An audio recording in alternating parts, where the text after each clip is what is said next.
మీ business ఏదైనా మీ ఊర్లో promotion చేయాలంటే అది సుమన్ టీవీతోనే సాధ్యం. ఇప్పుడే సంప్రదించండి. గత 5 సంవత్సరాల్లో ప్రజలు గాని, రాజకీయ పార్టీలు, అదేవిధంగా వివిధ రకాలైనటువంటి సంస్థలు అనేక రకాలైనటువంటి ఇబ్బందులు పడ్డారు. 5 సంవత్సరాల యొక్క రాక్షస పాలనలో అనేక ఇబ్బందులకి గురయ్యారు. ఇప్పుడు ప్రజల యొక్క దీవెనతోటి ప్రభుత్వం మారడమే కాకుండా ప్రజలందరూ కోరుకున్నది ఒక మార్పు రావాలని. మార్పు అంటే గత 5 సంవత్సరాల్లో జరిగినటువంటి అకృత్యాల నుంచి, దౌర్జన్యాల నుంచి ఒక సుపరిపాలన రావాలనేటువంటి ప్రజలు కోరుకుని మార్పు తీసుకొచ్చారు. గత 5 సంవత్సరాల్లో ఉండేటువంటి వరస్ట్ గవర్నెన్స్, ఎప్పుడు కూడా అటువంటి గవర్నెన్స్ చూడలేదు నేను దాదాపు 41 సంవత్సరం నాకు రాజకీయంగా. ఏ ముఖ్యమంత్రి కూడా ఈ విధంగా బిహేవ్ చేయలేదు. సరే, ఆ విధంగా ఒక విధ్వంసకరమైనటువంటి పాలన ప్రవేశపెట్టాడు కాబట్టి అతను కూడా రాజకీయంగా విధ్వంసం అవటానికి ప్రజలు మార్పు కోరుకున్నారు, కొత్త ప్రభుత్వాన్ని తీసుకొచ్చారు. అన్నింటికంటే ముఖ్యం, ప్రజాస్వామ్యంలో చట్టసభలు అనేటువంటి చాలా ప్రాముఖ్యత ఉంటాయి. సరే, పార్లమెంట్ కానీ, శాసనసభలు కానీ, శాసన మండలి కానీ, ఇవన్నీ కూడా చట్టసభలు. చట్టాలు చేసే ప్రజలకి సౌకర్యాలు సమకూర్చడానికి, ప్రజల అవసరాలు తీర్చడానికి చేసేటువంటి చట్టసభలు. సరే, పార్లమెంట్ అవి ఎలా ఉన్నప్పటికీ కూడా గత 5 సంవత్సరాల్లో చట్టసభలు, మన శాసనసభ సమావేశాలు చూస్తే చాలా దారుణమైనటువంటి విధానాన్ని అవలంబించింది 5 సంవత్సరాల్లో ఉన్నటువంటి రూలింగ్ పార్టీ. ఏంటంటే ప్రతిపక్షాన్ని అణిచివేయాలనేటువంటి విధానంతో ప్రతిపక్షానికి అవకాశం ఇవ్వకుండా ఏ ఇష్యూ మీద మాట్లాడటానికి, అదే మాట్లాడాలని గట్టిగా ఏదైనా ప్రయత్నం చేస్తే ప్రతిరోజు కూడా ప్రతిపక్షాన్ని సస్పెండ్ చేసినటువంటి సంగతిని అందరూ చూశారు. అంటే నాకు 151 వచ్చాయి కాబట్టి నా ఇష్టం వచ్చినట్టు పరిపాలిస్తా అన్నటువంటి విధానాన్ని కూడా చట్టసభల్లో ప్రవేశపెట్టడం చాలా దారుణమైనటువంటి విషయం.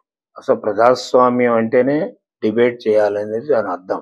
ఏ ఇష్యూ అయినప్పుడు కూడా ప్రజలకు సంబంధించినటువంటి ఒక మంచినీళ్ళ ఇష్యూ అయినా ఒకటి ఏదైనప్పుడు కూడా డిబేట్, ప్రజాస్వామ్య నిర్వచనం ఏంటంటే డిబేట్ చేయాలి. ఆ డిబేట్కి మూలం అయినటువంటి ప్రాంతం ఏదంటే చట్టసభలు. అటువంటి చట్టసభలకి కంప్లీట్గా ఇగ్నోర్ చేయడమే కాకుండా అవమానపరిచే విధంగా గత 5 సంవత్సరాల్లో జరిగింది. అందుకనే అతను ఇంత దారుణమైనటువంటి ఓటమిని కూడా చవిచూశాడు. కొత్త ప్రభుత్వం వచ్చింది, అంచేత మళ్ళీ కొత్తగా ప్రభుత్వం మొదలు పెట్టవలసినటువంటి అవసరం ఉంది. చట్టసభల్లో సరి అయినటువంటి డిబేట్స్ జరిగే విధానాన్ని అవలంబించాలి ఏ ప్రభుత్వం అయినప్పటికీ కూడా. ఇప్పుడు మా ప్రభుత్వం కూడా ఆ లైన్లోనే వెళ్ళాలనేటువంటిది అందరి యొక్క, మా ముఖ్యమంత్రి చంద్రబాబు నాయుడు గారి ఒక ఆకాంక్ష. ఎందుకంటే ప్రజల సమస్యలను చర్చించడానికే చట్టసభలు ఉండేది, ప్రతిపక్షాలకు అవకాశం ఇవ్వడానికే చట్టసభలు ఉండేది. ప్రతిపక్షాలను వాటిని సరిగ్గా ఉపయోగించుకుంటే ప్రజలకు కూడా ఉపయోగపడతాయి. అంతేగాని ప్రజా సమస్యలు వదిలేసి చట్టసభలు వదిలేసి ఎక్కడికో పోతాం అంటే కూడా అది కూడా సరి అయినటువంటి విధానం కాదు. కొన్ని సందర్భాల్లో కొన్ని జరుగుతున్నాయి, ఆ విధంగా జరగకూడదు అనేటువంటిది. ప్రజాస్వామ్య విలువలను కాపాడవలసినటువంటి బాధ్యత ప్రజాస్వామ్యంలో చట్టసభల యొక్క ఎథిక్స్ని పాటిస్తూ, చట్టసభల యొక్క రూల్స్ని పాటిస్తూ, చట్టసభలు ప్రజలకు ఉపయోగపడే విధంగా చేయవలసినటువంటి బాధ్యత ప్రతి ప్రభుత్వం మీద ఉంది, ఈ ప్రభుత్వం మీద కూడా ఉంటుంది. దానిని మా ప్రభుత్వం తప్పకుండా చేస్తుంది. ఏం చేస్తే నా టైంలో కానీ తర్వాత టైంలో కానీ ఆ విధంగా అవకాశాలు ఇచ్చాం. ఈ 5 సంవత్సరాల్లో మాత్రం ప్రతిపక్షానికి అవకాశం ఇవ్వలేదు జగన్మోహన్ రెడ్డి ప్రభుత్వం. ఎందుకంటే వాళ్ళ తప్పులు బయట మీడియా కానీ, అదేవిధంగా ప్రతిపక్షాలు కానీ ఎండగడుతూ ఉంటే సభల్లో కూడా అదైతే కార్యక్రమం చేస్తారు, ఎండగడతారు అనేటువంటి ఉద్దేశంతో సభలో ప్రతిపక్షాలకు అవకాశం లేదు. మీడియా కూడా కొన్ని మీడియాలను బ్యాన్ చేశారు. ఇది కూడా దారుణమైనటువంటి విషయం. మీడియా ఎవరు పేపర్ పెట్టుకున్నా, ఎవరు టీవీ పెట్టుకున్నా, మీడియా అనేది ఒక ప్రజాస్వామ్యంలో ఒక బలమైనటువంటి వ్యవస్థ. అటువంటి వ్యవస్థను కూడా నిర్వీర్యం చేసి సొంత సాక్షి, సొంత టీవీ, సాక్షి టీవీ వీటికే తప్ప మిగతా వాళ్ళకి ప్రాధాన్యత ఇవ్వలేదు. అంచేత ఈ ప్రభుత్వం వచ్చిన తర్వాత ఇవన్నీ కూడా రివైవ్ చేయవలసినటువంటి అవసరం ఉంది. ఈనాడు వ్యవస్థలన్నీ కూడా కుంటుపడ్డాయి. బ్యూరోక్రాటిక్ వ్యవస్థ కుంటుపడింది, పంచాయతీరాజ్ వ్యవస్థ కుంటుపడింది, అదేవిధంగా కోఆపరేటివ్ వ్యవస్థ కుంటుపడింది, అదేవిధంగా ప్రభుత్వ వ్యవస్థలు అయితే అన్నీ కూడా కుంటుపడ్డాయి, ఈవెన్ కార్పొరేషన్స్ కానీ ఇవన్నీ కూడా.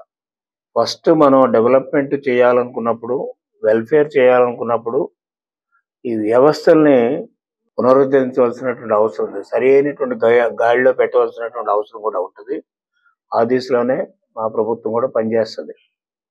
ఇంకేందుకు వ్యవస్థలు సరి అయినటువంటి దిశలో పెట్టకపోతే, సరి అయినటువంటి మార్గంలో పెట్టకపోతే, వ్యవస్థలు బాగుపోతే వ్యవస్థల్లో అవినీతి, అదేవిధంగా అక్రమాలు ఇవన్నీ కూడా తప్పుడు కార్యక్రమాలు చోటు చేసుకుంటే ప్రజాస్వామ్యం సరిగ్గా నడవదు.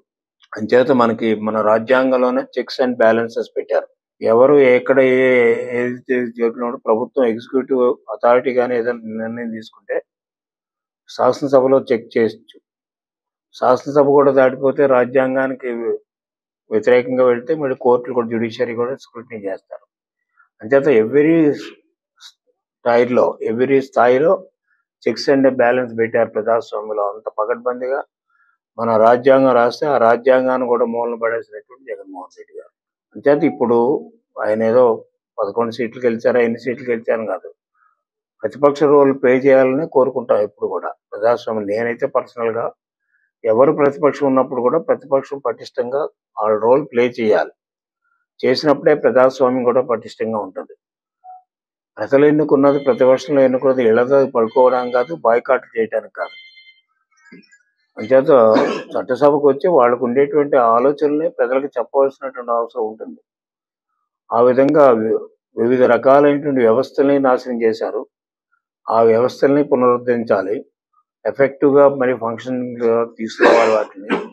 అదేవిధంగా చట్టసభలు అనేటువంటి శాసనసభ కానీ కౌన్సిల్ కానీ వీటిలో కూడా పటిష్టంగా డిబేట్లు జరిగే విధంగా అందరూ పార్టిసిపేట్ చేసి ప్రజలకు అనుకూలంగా వాళ్ళ అవసరాలు తీర్చే విధంగా డిబేట్లు జరగాలి.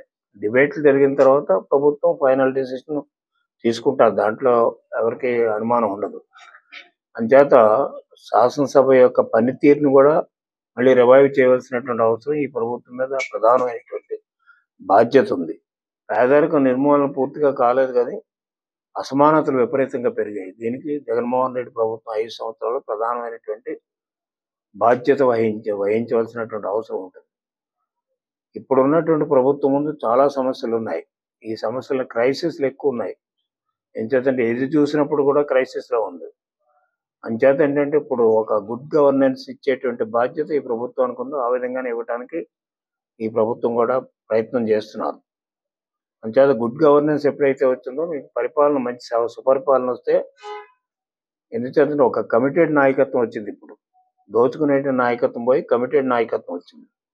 ఈనాడు పవన్ కళ్యాణ్ గారు ఆయన చెప్పినటువంటి స్టేట్మెంట్లు కానీ, కూటమి ఇచ్చినటువంటి మేనిఫెస్టో కానీ, చంద్రబాబు నాయుడు గారు అనుభవం ఉన్నటువంటి నాయకులని వీళ్ళలో, అదేవిధంగా పైనుంచి మోదీ గారి సహాయంతో ఈనాడు రాష్ట్రాన్ని అన్ని రంగాల్లో అభివృద్ధి చేసుకోవడానికి ఉండేటువంటి అవకాశాలు, రాష్ట్రం దివాళా తీసినటువంటి రాష్ట్రం నుంచి మళ్ళీ సర్ప్లస్ రాష్ట్రంగా తయారు చేసుకోవడానికి మనకు అవకాశాలు ఉన్నాయి.